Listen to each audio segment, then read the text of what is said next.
All right, so we're gonna start off our first podcast of Hurt Pressure with a couple top fives, top wrestlers for Mr. Ronnie Dar, Mr. Ryan John, and myself. Um, look for more and other information on these as they continue. I'm sure this will be going out to millions of people, so we appreciate you guys watching. Just kidding. Ryan, why don't you start off with your number five ranked wrestler? All right, at number five, I got the legendary Jeff Hardy. I mean, if you ever want to see a top tier WWE or WWE match, just go and watch Jeff Hardy versus Sting for the championship belt. Some of the best action you'll ever see of all time. Didn't Sting just slap him or something?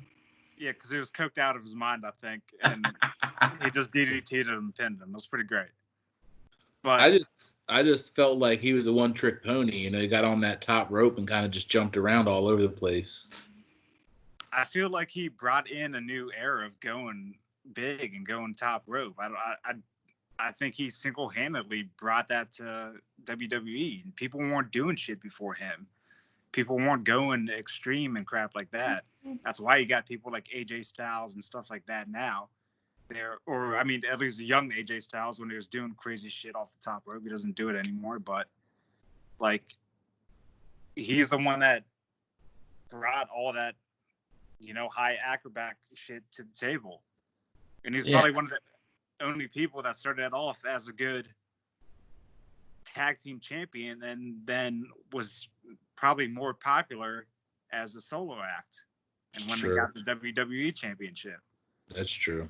I mean, before the purchase of ECW by Vince, people like Sabu were doing pretty much the same thing, but for longer. But you're right, like in terms of mainstream, ECW wasn't mainstream. So the Hardy Boys definitely them and Edge and Christian, and then later on when the Dudley Boys showed up, that trio of tag teams was fun to watch when they had their crazy ladder matches and cage matches and stuff like that.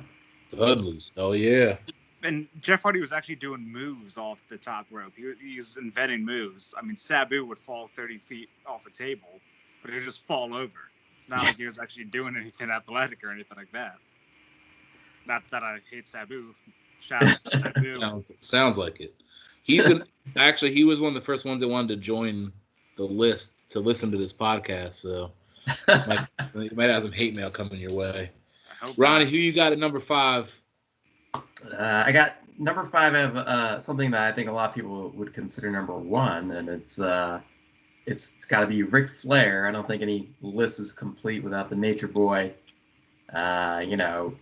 Someone who's been around a long time, has a cult following, a pop culture type following, even outside of wrestling, and a lot of his moves, a lot of his lines and gimmicks are iconic.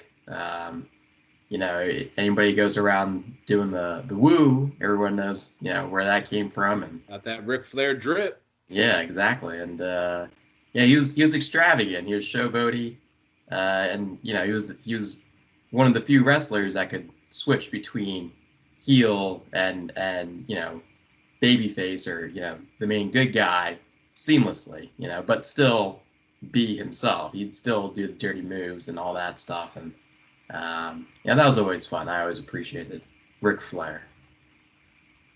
No, the one complaint I got about this guy is that he subjected us to at least 5 years of old man saggy titties. It was more than that. More than that. It was more than that. Yeah, but we did get his daughter came out of this whole situation too. Like we said, I think she did some good porn, so that has to cancel out the saggy titties. I mean, at least cancel it out. Listen, the only person that has worse titties than Ric Flair is his daughter, Charlotte Flair. But they're titties, baby. Everyone wants to see them. I don't know. There's been some bad titties in WWE history. So next top five. Yeah. Terrible titties. Top five worst titties in WWE history. Yeah. I'll do some digging on that. Yeah. All right, I'll move on. I don't have much to argue. He didn't make my list. I think my list might not correspond with these gentlemen who are, historians of WWE. I'm more of a casual guy.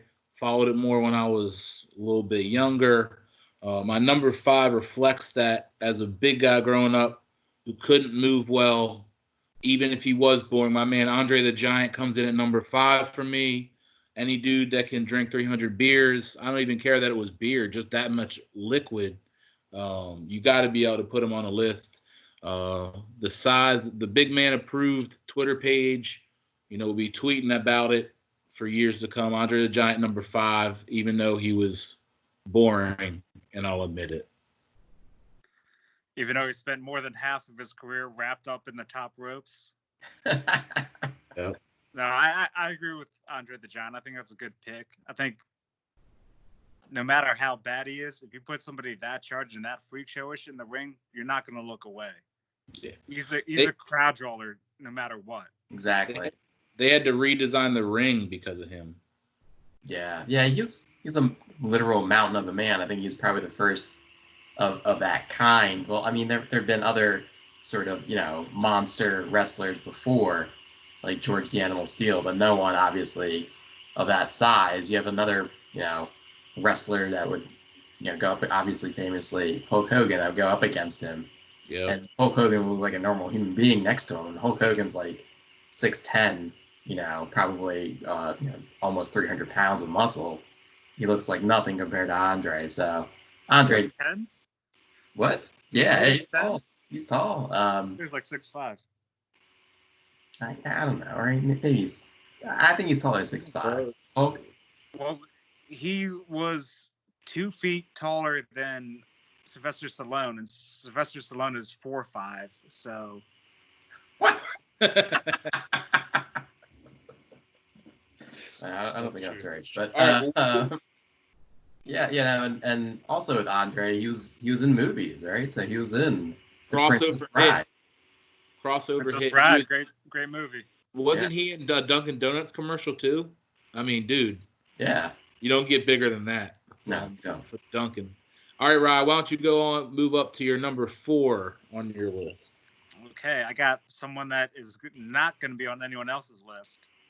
I got my boy, the most entertaining person in current day professional wrestling. Virgil? My boy, Kenny Omega. I don't even know who that is, David. You don't know who that is? I don't even know who it is. Because he's not in the WWE. This guy quit the WWE development system, went out on his own. He became the first non-Japanese competitor to win the G1 Climate Tournament. He's the vice president of All Elite Wrestling. His special moves are fucking sick. He's got a Hadouken where he just throws a Ryu Hadouken and slaps someone in the face. One Wing Angel is tight. V-Trigger, he's one of the most exciting wrestlers in current day wrestling. And he actually does moves. He sounds like the Diaz brother.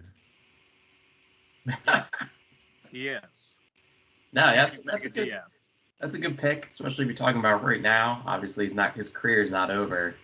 But yeah, I think a lot of wrestlers right now, especially if they're in the WWE, your moves are sort of limited. They outlawed a lot of things like pile drivers, and I don't think I've ever seen anyone do a proper suplex in a long time. I think that's gotten outlawed too. So, yeah, he's definitely someone that pushes the boundaries of what you can do as a wrestler. So I like that pick. He's still doing pile drivers. He's still doing all this crazy shit. Yeah. I mean, sure, his career is not over because it never began. Let's be real. All right, Ronnie, why don't we go over to number 4 for you? I love myself. That was a great intro, actually, especially with the laugh, because that laugh is exactly like my boy, my favorite heel of all time, the $1 Million Man, Ted DiBiase. Yeah. My God. He's going to make an appearance. Literally the best heel ever. They never try to make him a good guy because he had the best gimmick ever, right? Someone that would literally buy out other wrestlers to become bad guys. He turned Tanaka. He turned IRS. Well, I guess IRS didn't really need to be turned, but he would Dusty Rhodes. You bought out Dusty Rhodes, made him a bad guy. Like, it's great. Like, he added another layer with his character, including his technical ability. I mean, the $1 Million Dream is one of the greatest sleeper holds, if not the best sleeper hold ever. And he was one of those persistent heels, especially in the 80s and early 90s, that was always like just like a big bad, and I always appreciated him. And as a side note, he was the manager, I think, for Austin when he came over, and the $1 Million belt Stone Cold had. So I love $1 Million Man. I love to hate $1 Million Man because I always felt that he was kind of like he was super racist. I always saw him as super racist, like he was a slave owner, and I always hated him because what he did to Virgil. I just hated him so much. I couldn't stand him. It's fine. Racist. Ryan, any thoughts on $1 Million Man before I move on to my incredible number 4? So are we talking about Ted DiBiase Senior or Junior here? Senior, definitely not Junior. Okay, because the son was fucking terrible too. Yeah, it's true. Whoa, terrible. Was he on your list? No, I don't even know. Yeah, they had no idea what to do with him. All right. They should have just brought him back as the $1 Billion Man and just did the same gimmick. They turned Ted Turner into billionaire Ted. WWE did. Oh yeah. During the wars, Monday Night Wars. Yeah, I love the song too. The intro song is just iconic. It's true.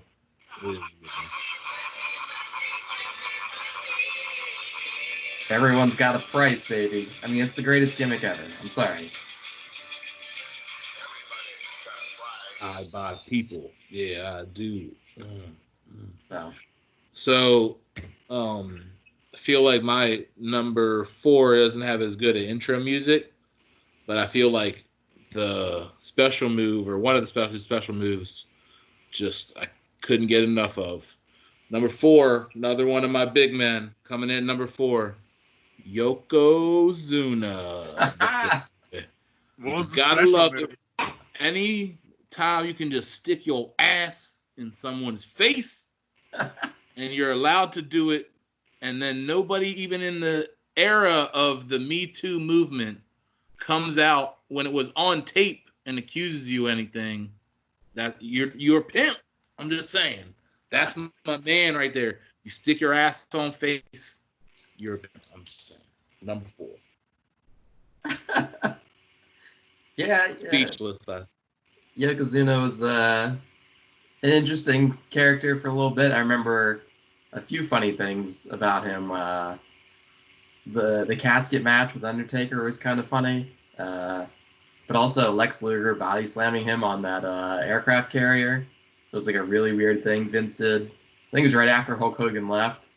When he was trying to push Lex Luger to be like the next big baby face. It didn't work out very well. And then I still remember Bret Hart putting him in the sharpshooter, but with the sharpshooter, you sort of have to like have them on their back, tie the legs, and turn them over. Like he was already on his stomach, and you just like sort of lazily put it on him. So that was he had some entertaining moments. My man, killing it. Wasn't actually a Yokozuna though. He didn't even do sumo. That's true. He was Samoan, right? Yeah. Yeah. All right. Good gimmick. Who you got at number 3, Rye? Number 3, probably a lot of people's number 1.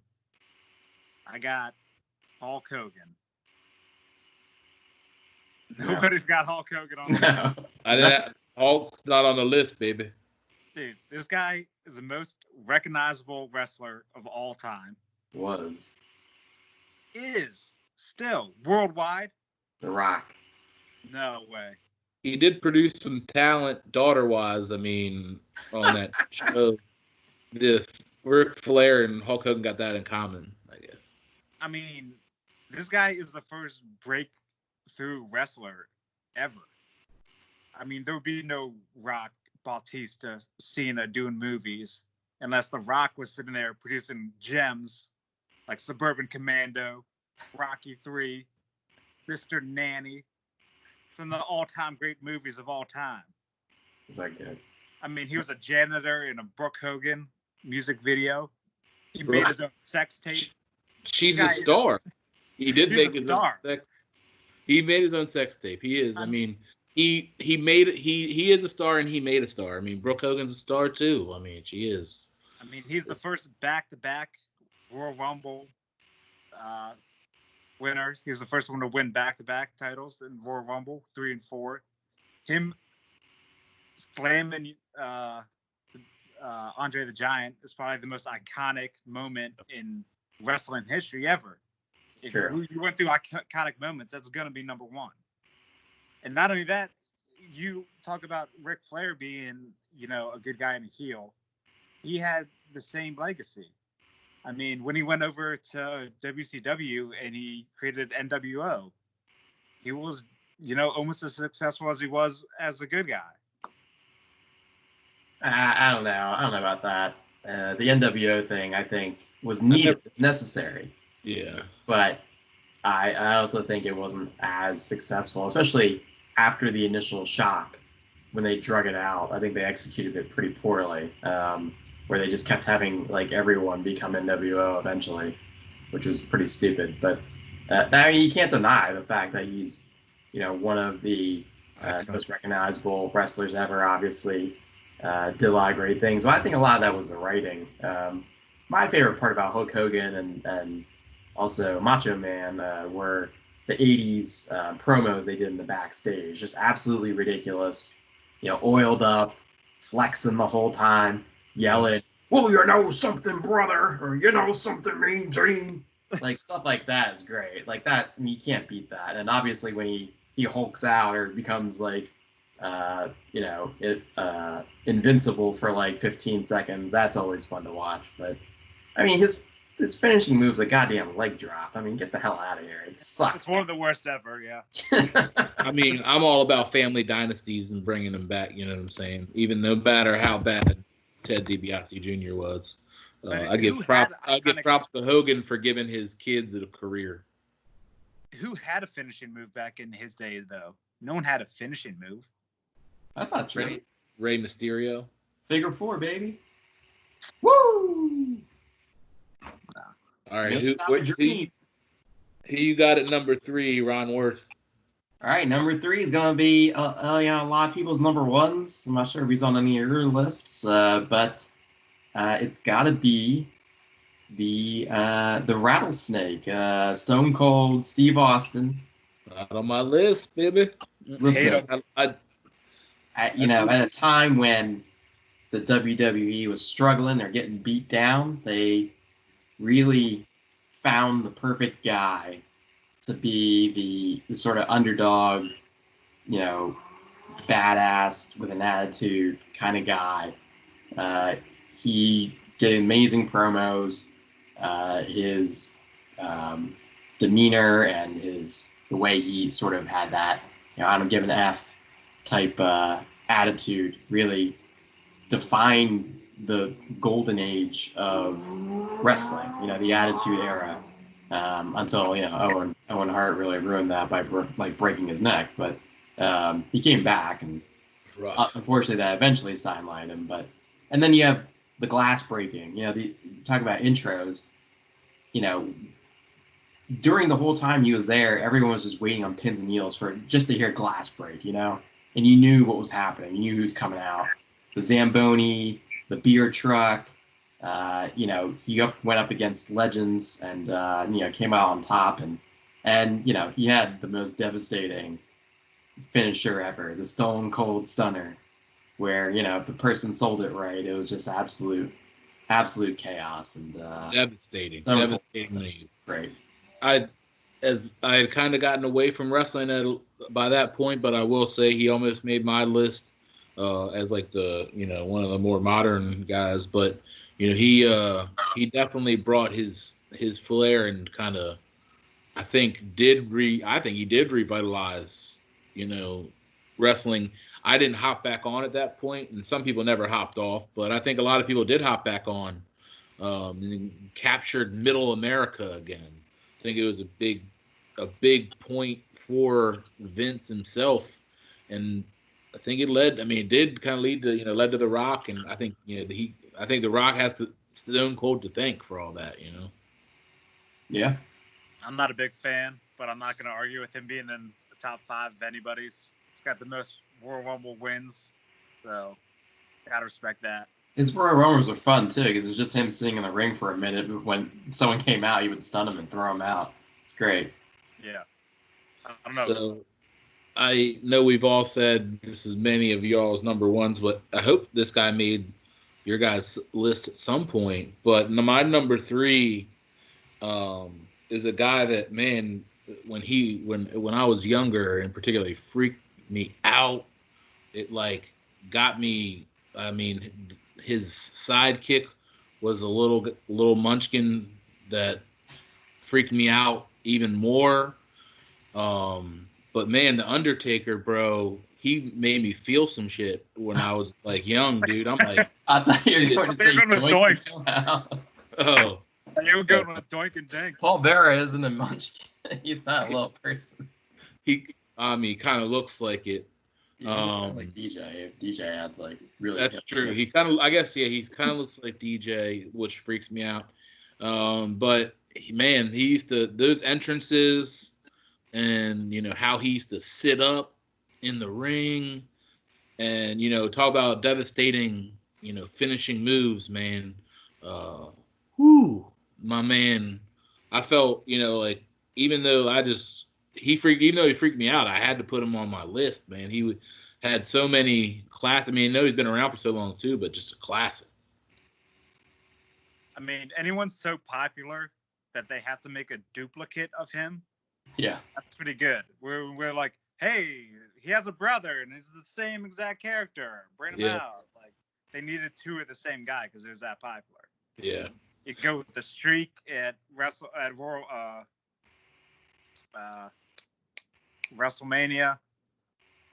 That'll never be broken.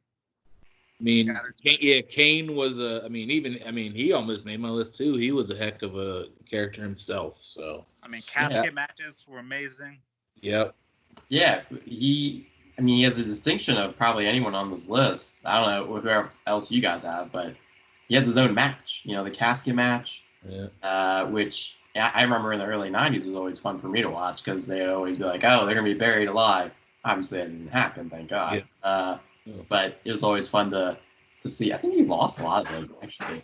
The Undertaker used to do crazy stuff. The 7-footer used to walk on that top rope and do that little karate chop on people, and it was some of those cage matches and stuff. He has a bunch of finishing moves. He has the Tombstone Pile Driver. He has the Choke Slam. And I think they did a like him and Kane did a tandem power bomb, right? Yeah. He had the last ride when he was the American Badass too. Oh, well, let's not talk about that era. Like he sort of got full of himself. He needed to go back to just the Undertaker. Him coming out to Limp Bizkit, rolling. It's kind of the best stuff. Oh God, fantastic! If you can get Fred Durst to rep you, you made it. That's right. Yeah, I wasn't a big fan of the American Badass angle for the Undertaker, but I get it. You want to jump in on the Attitude Era and try to carve your own niche out. And it's probably more like who he is in real life. So good for him. So right, who you got number 2, man? All right, for number 2, I got him. Heartbreak Kid, Shawn Michaels. God. No chance that pretty boy's on my list. What do you mean? No chance. One of the best specials of all time. No. Hit it from anywhere. One of the most famous matches of all time with his ladder match with Razor Ramon.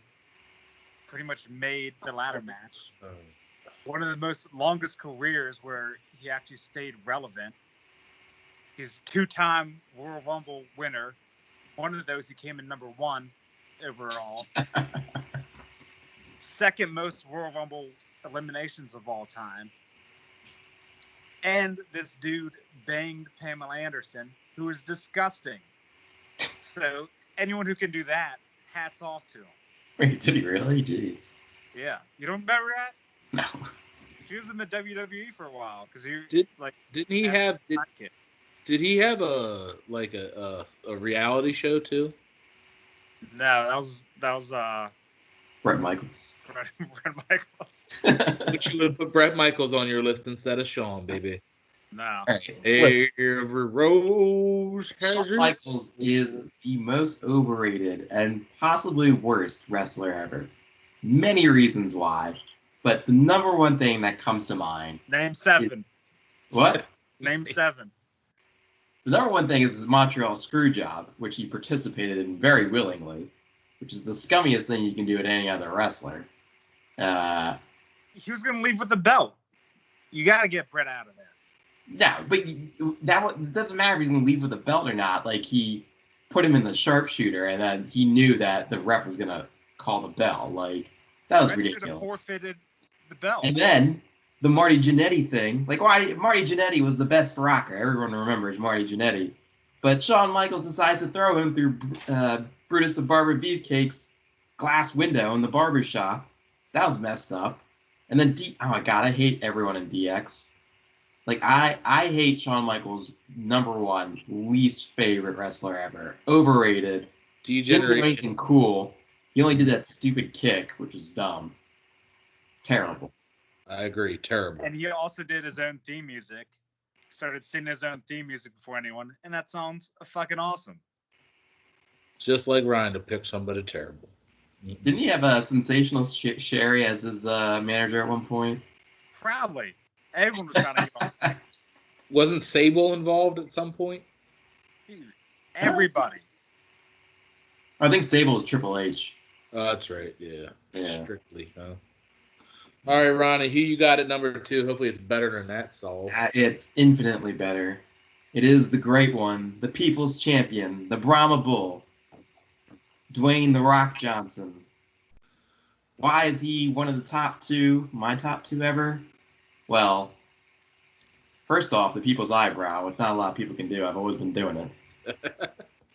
But the man was a master on the mic, just bringing absolute fire to every time he had the microphone in his hand, making fun of people constantly, coming up with these great jokes, and obviously as a wrestler, he was electric. He was another one, like him and Stone Cold. You think about it, those two were 2 of the best wrestlers ever, and they happened right at the same time, which saved Vince's company. I mean, let's be real. If it wasn't for those 2, Vince probably would have lost the Monday Night Wars. But he had The Rock, he had Stone Cold. The Rock, so many iconic matches. The People's Elbow, most electrifying move. Love The Rock. He just, I mean, I think he's definitely worthy. Are we gonna have 15 different wrestlers? Nobody's gonna overlap. Good. But I like the fact, I like him. I don't love him. He was his impact on me as a football player at the University of Miami just impacted me so greatly.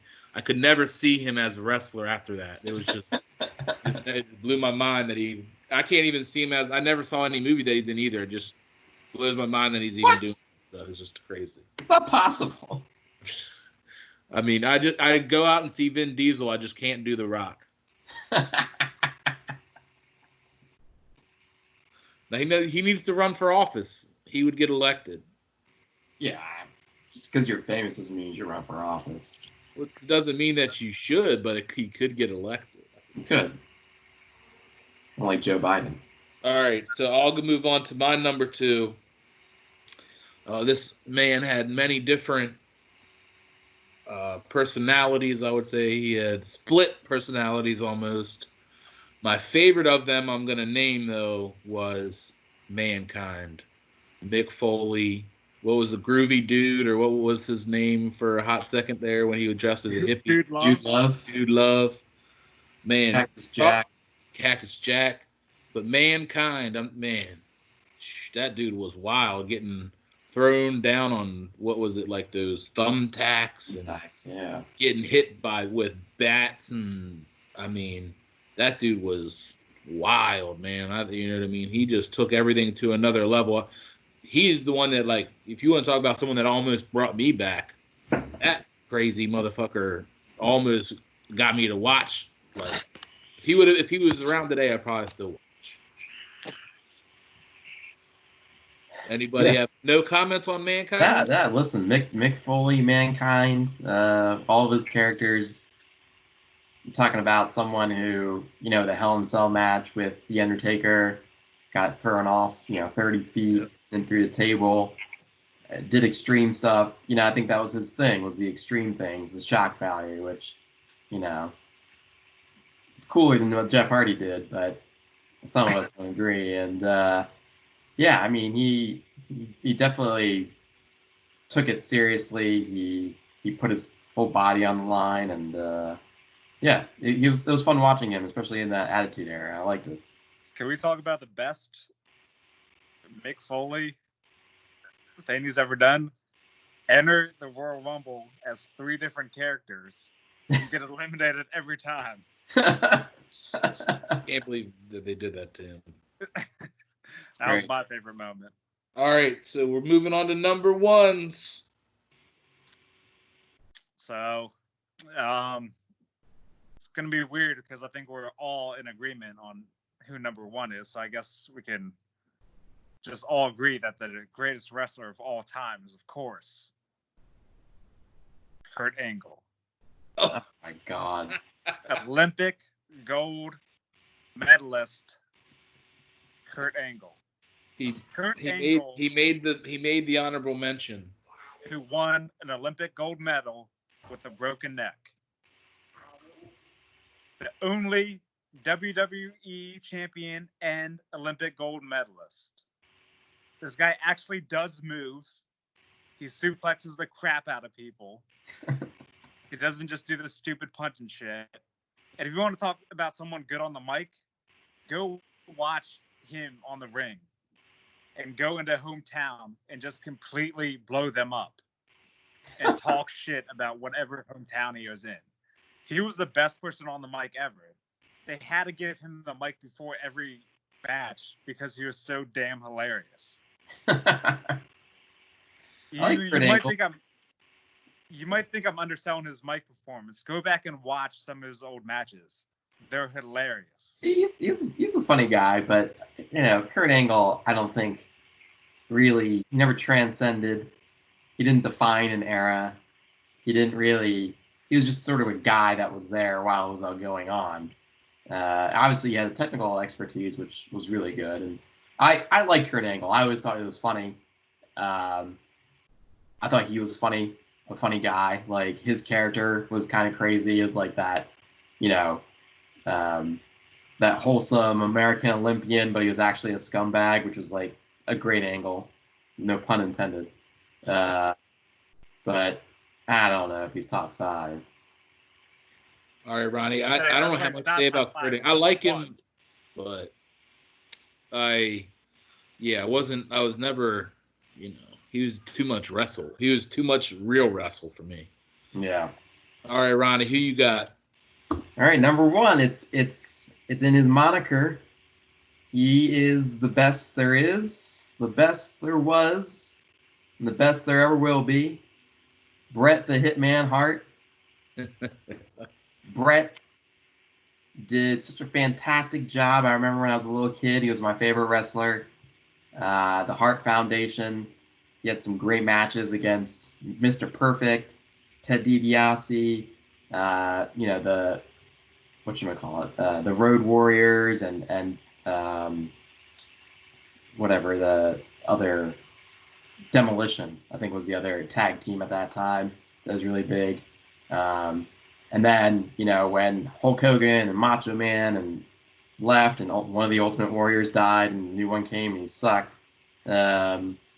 Bret really carried the company by himself. He didn't really have much to work with other than the Undertaker at the time, and his sharpshooter was great, and he was a good guy for a while, and then towards the end of his WWE run, he became a heel, and I think he did a great job at really launching sort of the Attitude Era by becoming the heel that they needed. Stone Cold needed a heel. He needed a guy that people would hate, and his making fun of America, saying how much better Canada was, being that sort of goody two shoes wrestler that feels scorned by someone that says, sort of brash and uncouth like Stone Cold.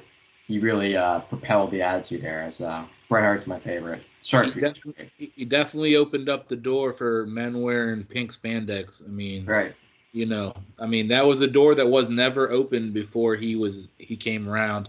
I feel like a lot of the younger millennials and whatever the next generation, they take the Bret the Hitman Hart's pants, literally they wear them all the time now. They don't wear them just out in the ring. It's all over the place. Pink spandex are the shit because of him.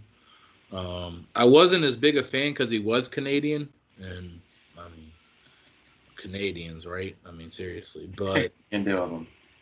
You can't deny what he did for the sport. Yeah. One of the worst Canadians of all time. Canadians are the best. But he's the worst. This guy put, a sharpshooter on my number 2 pick, HBK, was immediately reversed it, and then he tapped out to his own move immediately. What a pussy. He tapped out to his own move and didn't know it was coming. Then screwed him. He screwed him. I don't know what you're talking about. Terrible pick. He's the only guy that decked Vince and gave him a black eye, so that's gotta be some points. Allegedly. So, we didn't have one single crossover on any of our lists, which is almost amazing, I feel like.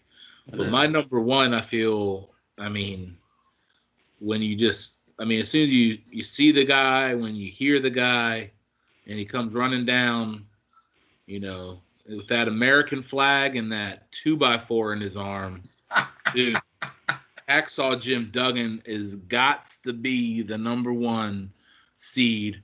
Talking about Canadians and number 1 seeds, the American is coming in number 1 for me.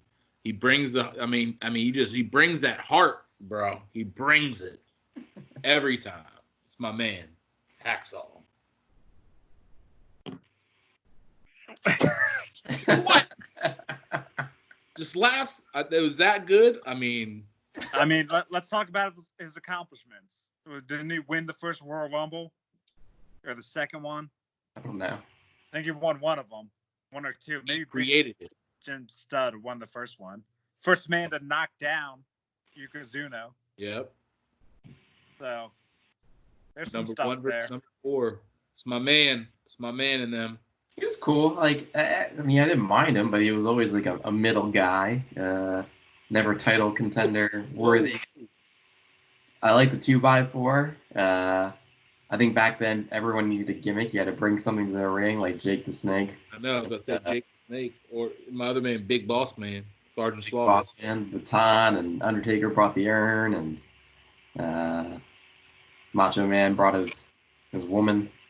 Right. But Hacksaw Jim Duggan. Whoa! Reminds me of like the old hardware store workers. Good. That's who I am. It's literally what I do for a living. It's a great pick for me. All right, I'm gonna go first, and I'll just go like I'll name my two tag teams, and then I'll let Ronnie and Ryan go. But I was having problems looking at some of these things. Were the Natural Disasters an actual tag team, Ryan? Yeah. All right, so they were like, they made my list. And I feel like there was a couple good ones back in the day. Mine I'd have to say my number one seed are the Road Warriors. I mean, just the outfit and bringing it old school style. They were like my favorite tag team of all time. I feel like you could never root against them. And then the number two was tougher for me. Even the Natural Disasters were in there. I feel like I had to do. I mean, the Nasty Boys. I had to get the Nasty Boys a shout out. I mean, my boys were nasty, and I feel like they never got the props that that they deserved for as nasty as they were. So, Nasty's coming in number two for my tag teams. Ronnie, who you got? Yeah, that's pretty good. I think you mentioned a lot of ones that I was thinking about, especially in the Natural Disasters. Can I make two comments real quick? Yeah, please. Sorry. So, on Nasty Boys actually beat up Ken Shamrock back in the day. Like in real life? Yeah, in real life, like you're talking shit at a bar. So both them double teamed them and kicked the shit out of them. They nasty. And then the Road Warriors, I gotta say, they had probably the first tag team move ever with a clothesline off their shoulders. Doomsday. Probably like the first known tag team move that belongs to them. So I think those are good picks. No, those are great picks. I mean, really back then, that's a tag team that never had solo careers. They never had individual careers because their whole persona was that tag team. And I think back in the 80s and early 90s, tag teams meant a lot more than they do now. But definitely, it's all just dream teams. Like let's put The Rock and Stone Cold together, or odd couples and stuff like that. It's like whatever. Yeah. Going along with that though, I do have to say one of my favorite tag teams ever happened to be the Bushwhackers. They're just ridiculous. Honestly, like I don't think I've ever seen a more ridiculous tag team ever. They just walk down going like this the whole time. I don't know what the hell this is. Like, is this bushwhacking? But they were, yeah, I guess. I mean, they were cool. Like I like them, and they were always fun. And I could take the easy way out, say the Hart Foundation, which was always great. Jim Neidhart and Bret Hart. But I think my favorite tag team would have to be, I guess, probably the Brothers of Destruction. Undertaker and Kane. I know Kane's been in a few tag teams, but him and his brother together, was very imposing, and they sort of took over the WWE for a few weeks at one time, and they were always fun to watch. Right. I mean, I agree. I mean, I think that was a devastating combo when they ended up coming together. You know what I mean? The Undertaker and Kane. I always thought that definitely that's one that kind of slipped my mind. But Undertaker made my list, so I wouldn't have put him on the tag team. So yeah. So you mentioned this earlier, but I got to go with the Natural Disasters. I mean, Earthquake alone was a complete badass. He was like, forget Yokozuna, he was actually a legitimate undefeated sumo wrestler and just one of the nastiest guys around. And who doesn't want to see two big men just fucking body splashing people all over the place? It's true. It's good to watch. It was. And then my second tag team of all time is a classic, Odd Couple. Taking two of the biggest names of all time and putting them together. The Rock and Sock Connection. The Rock and Mankind. That was, I didn't even think about that too. Yeah, I thought you were going to go with the Steiner brothers. Me? Yeah. No. You love that Kurt Angle regular wrestling shit. You know what I mean? I mean, the funniest thing ever of all time was the doubles people elbow from The Rock and Mick Foley. It was good. Where they would just go on the opposite side, and Mick Foley would like elbow drop the knee. Like that's gonna do something. It did him in the dick, yo. I I did forget another tag team. If I could do an honorable mention, is Harlem Heat. You know, Stevie Ray, Booker T, back in WCW days. I love them. I always Well, loved that song. I thought the Dudley Boys would make somebody's list. Yeah, they were good. I mean, there's a lot of good tag teams. I think the Extreme tag teams were good, like the Dudley Boys, the Hardy Brothers, Edge and Christian. Edge and Christian, yeah, they were legit back in the day, man. They really, you know, I feel like they were, yeah. They really ditched Gangrel. Don't know why. Well, guys, Ronnie, do you have I mean, you talked about dropping an ethical bomb on us at the end of the show, or do you want to do another one with just ethical bombs, or? Yeah. A hypothetical question. I want to ask you guys. I want to see how you guys would react in this situation. No right or wrong answers. Then I'll tell you the right way to act in this situation. That's fantastic. I love it. All right. So this particular situation was inspired by I think it was Connor or Andy or something like that in the group chat. They had Alex Jones talking nonsense about eating his neighbors if he has to, because he doesn't want his kids starving, because I guess there's a meat shortage right now, or they're talking about closing chicken meat plants, and so he wanted to say that he was going to eat his neighbors. If you guys were in that situation where you were low on food, what would you do? Eat my neighbors. I mean, you're basically a zombie, right? It's basically there's a video game based on this scenario. I feel like zombie ate my neighbors. Right? Exactly.